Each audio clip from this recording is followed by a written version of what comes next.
In this tutorial, I'll show you how to set up an automatic shutdown using Windows Task Scheduler. First, press the Windows key and search for Task Scheduler.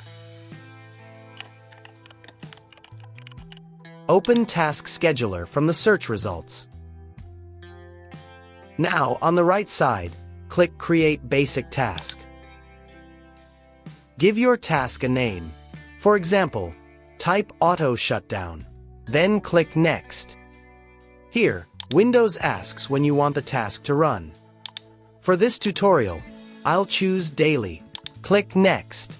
Now choose the time you want your computer to shut down. For example, let's set it to 10 p.m. Make sure the time and date are correct. Then click Next. Windows will now ask what action you want to perform. Select Start a Program. Then click Next. In the Program or Script box, type Shutdown. Now, in the Add Arguments box, type /s/t0. The /s tells Windows to shut down the computer, and the /t followed by 0 means the shutdown happens immediately when the task starts. Click Next. Review your settings.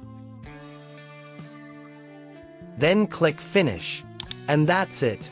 Windows will now automatically shut down your PC at the scheduled time. You can also open Task Scheduler later to modify the time, change the schedule, or delete the task. So, if you regularly leave your PC running overnight, this is a simple way to make Windows shut down automatically. Thanks for watching.